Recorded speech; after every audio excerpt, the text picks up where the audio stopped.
I just did a presentation to our board last week, and we looked at things like when Microsoft and Oracle were our size at around 2.2 billion in revenue, how fast did they grow in the corresponding next 5 years, just as a rule of thumb. So I don't know if there's any takers out there in the audience, but Oracle grew 35% CAGR over that 5-year period. Microsoft grew at a 37% CAGR. Now they started from different points. Oracle ran from about 1994 through 1999. And so when I first showed that to a bunch of execs at Salesforce, there was definitely a little bit of, that's a big number, and that was a different time. That was the shift to PCs, and ultimately heading into 1999. We all know what happened then.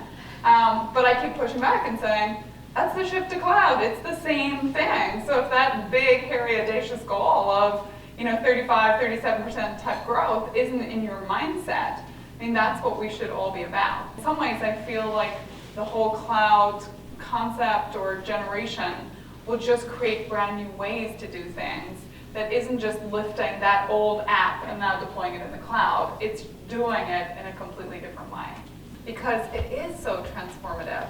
I mean, you talked about the change in manufacturing. The things that kind of stuck out to me in seeing customers up on stage talking about it were folks like the CEO of Burberry. Burberry has been one of the best performing high-end luxury good retailers in the world for the last 4 years, I think, since Angela took over. If you look at why, it's this embracing of social. You go on the Burberry website, you'll see a link into Facebook. You can look at a product, immediately tweet about it. You can bring your friends in to take a look at it. You can customize.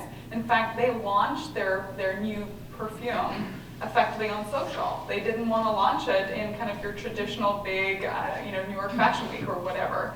And so there has been a big transformation. And I can take it the whole way to, companies that you don't think of as how can they be social. Companies like Coca-Cola or Caterpillar and so forth have really embraced how they effectively work with their customers and get their customers to kind of sell on to their customers. And so, to me, we are just kind of scratching the surface of this incredible change. And so it's a vision for the enterprise. Behind it will come a whole bunch of technology products that need to connect, talk to one another, systems that will need to interact. But what the CEO and the board are buying is that vision of how the company's whole strategy is going to change and how they're going to better work to serve their customers, their partners, their ecosystem. We are living the Facebook generation. It's amazing. We only stream Dreamforce on www.facebook.com/Dreamforce. We didn't even do it on our own site. And, that's an amazing, if you think about letting go, that's letting go a little bit.